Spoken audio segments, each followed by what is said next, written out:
my channel. For today's video, I'm sharing a quick tutorial that will hopefully help maybe some of you guys out within the next couple months. I know that December graduation is coming up and several people might already be doing job interviews or looking for jobs as they graduate from college. Also during the holiday season, there's a few people out there I know who want to pick up some extra jobs just to have extra money during the holiday time. And so I wanted to create a look that would be really simple for you guys to recreate and also make your own if you are going to be diving into any of those activities within the next few months. This is also just an appropriate makeup look. I feel like in general, it could be for school, it could be for work, it could just be, you know, for an everyday makeup look, but I just wanted to really hone in and focus on the basics and just creating a soft and polished look for, you know, mainly professional interviews and a professional setting. So this is the look that I came up with, and we're just gonna go ahead and get started. I don't really have anything else to say about it. It's very calm, it's very easy to achieve, so let's go.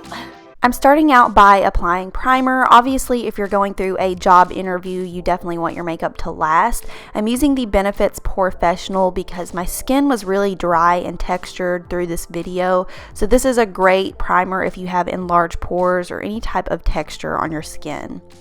For foundation, I'm using the new Clinique Super Balanced Silk Foundation. Clinique has really been stepping up their foundation game throughout the past year. This formula is so reminiscent of Giorgio Armani Luminous Silk. I mean, honestly, it's very, very similar, except it's about a half to a third of the price.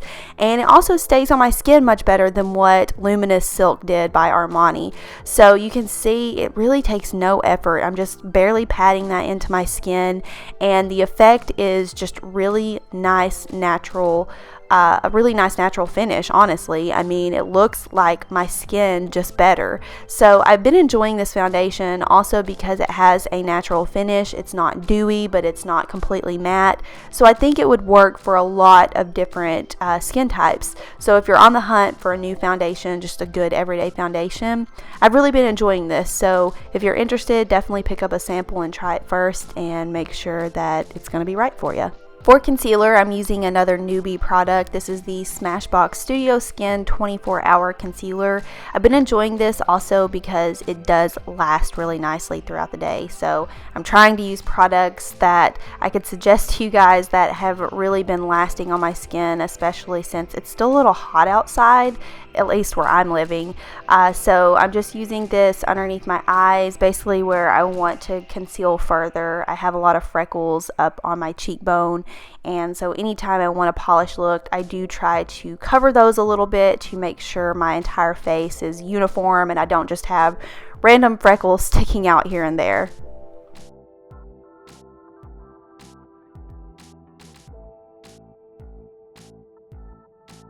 Like I mentioned in my previous video, I'm really trying to cut back on the amount of powder that I use daily. So I'm using the Makeup Forever HD press powder, and I'm lightly sweeping that all over my face, just barely applying any.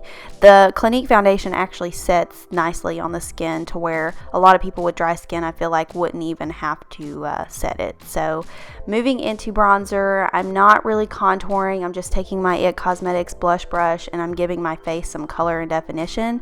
Obviously, I don't have any self-tan on right now, so I'm really pale. So it's really important that I go back in and I add some color back into the skin. And this is just a universal bronzer that I use kind of year-round.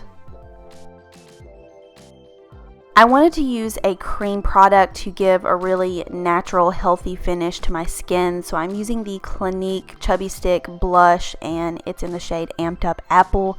It's just a really nice light pink shade. If you have problems with applying blush too heavily, a product like this would be great because it just adds that perfect hint of color and it adds some life back into your skin as well, since it is a cream formula.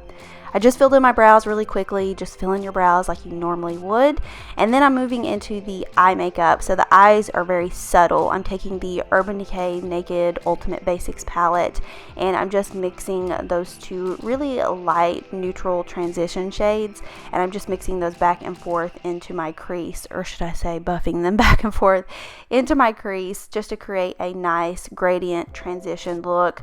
We're not going in with any other shadows. This is really just going to be to add subtle definition.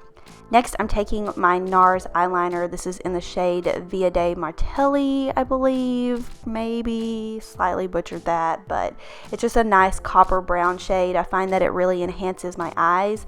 Definitely choose an eyeliner that you think, or an eyeliner shade that you think enhances your eye color, because that will definitely bring out some definition and add a little bit more of a, spark to your eyes. For mascara, I'm just using whatever's on hand. This is the Maybelline Colossal Volume. And if you have long eyelashes, feel free to just stick with mascara. I have basically non-existent eyelashes. So for me, it would definitely be important to add a little bit more definition to my lashes. So I just added a few individual lashes to make them look fuller and basically like I had actual eyelashes.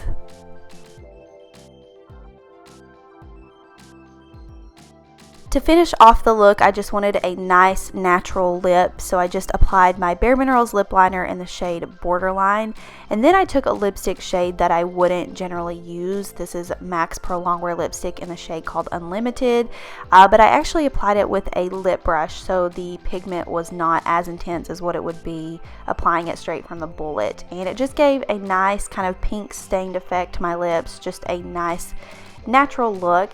And that completed the entire look. I hope I gave you guys some tips and suggestions. If you have any questions for me, feel free to leave them down below, and I'll see y'all in my next video. Bye.